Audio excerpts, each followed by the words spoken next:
নাহমাদুহু ওয়া নুসাল্লি আলা রাসূলিল কারীম। সম্মানিত বন্ধুগণ, আজকে আমরা প্রশ্ন উত্তর মাধ্যমে শিরক কুফর শিক্ষার 10 নম্বর প্রশ্নের উত্তর দেব। 10 নম্বর প্রশ্নটা হলো, শিরক কুফর ছাড়া অন্যান্য গুনার মাধ্যমে কত কারণে মানুষ কাফির হয়, আর ওই কারণগুলা কি কি?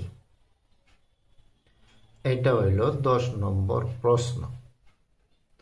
উত্তর শুনেন।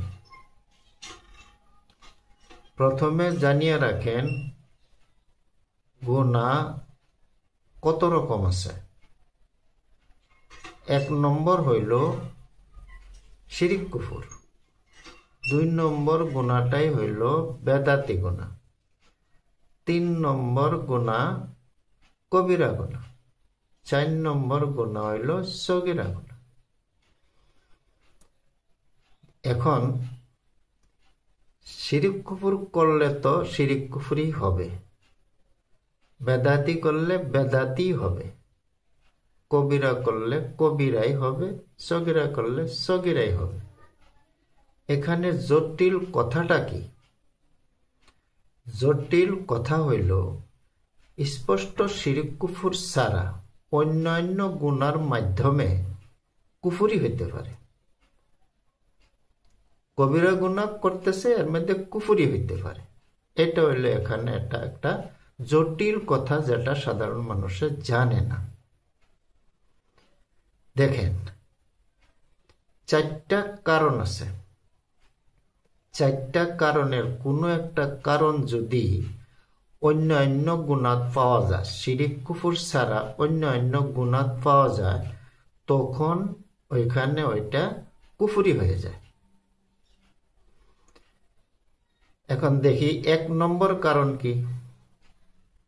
1 নম্বর কারণ হইল যে গুনাহকে অন্তর দ্বারা ঘৃণা বা নিন্দা না করা।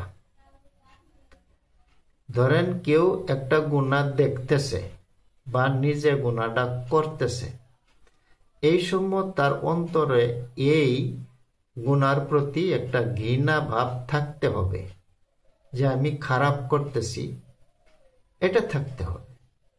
যদি এই গুনার নিন্দাটা অন্তরে না থাকে আর মানুষটা গুনাহ করে, তখন এই মানুষটা কাফির হবে। এখানে ধরেন কবিরা গুনাহ করতেছে, কবিরা গুনার কারণে সে কাফির হয় নাই, এই গুনাহটা নিন্দা না করার কারণে সে কাফির হবে। 1 নম্বর গেল। 2 নম্বর কারণটা হইল, গুনার কাজের উপরে সন্তুষ্ট থাকা যাবে না। কেউ যদি গুনার কাজের উপরে সন্তুষ্ট থাকে, তখন সে কাফির হবে। ধরেন গুনাহ একটা করছে, এরপরে এই গুনার প্রতি সে সন্তুষ্ট, তখন কাফির। গুনাহ করছে, ওইটা যে গুনাহ করছে ওই গুনাহই হবে, কবিরা করছে কবিরাই হবে, কিন্তু এই গুনাহটার প্রতি সে সন্তুষ্ট কেন, বেজার না কেন, এই জন্য সে কাফির। 2 নম্বর গেল। 3 নম্বর হইল, গুনাহকে বেপরোয়া ভাবে করা কুফরি। কেউ গুনাহ করছে, কবিরা গুনাহ করছে, ওইটা কবিরা গুনাহই হবে, কিন্তু এই গুনাহটাকে বেপরোয়া ভাবে করলো কেন? এই বেপরোয়া ভাবে করার কারণে সে কাফির হবে। গুনাহ করার কারণে কাফির হবে না, বেপরোয়া ভাবে করার কারণে কাফির হবে। এরপরে 4 নম্বর কারণ হইল, গুনার কাজকে জায়েজের মতন অবাধে করলে কুফরি হয়।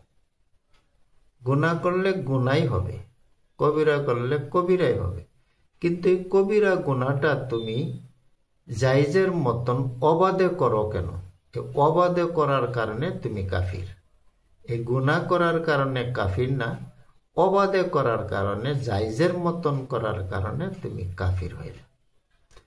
আশা করি পাইছেন। চারটা কারণ। মনে রাখবেন, চারটা কারণের কোনো একটা কারণ যদি স্পষ্ট শিরিক কুফর ছাড়া অন্যান্য গুনার মধ্যে পাওয়া যায়, তখন সে কাফির হবে। এই মাসলাটা বিস্তারিত যদি জানতে চান, তখন আমাদের 10 নম্বর পর্ব 9 নম্বর পাঠটা দেখতে পারেন, ওইখানে বিস্তারিত আছে।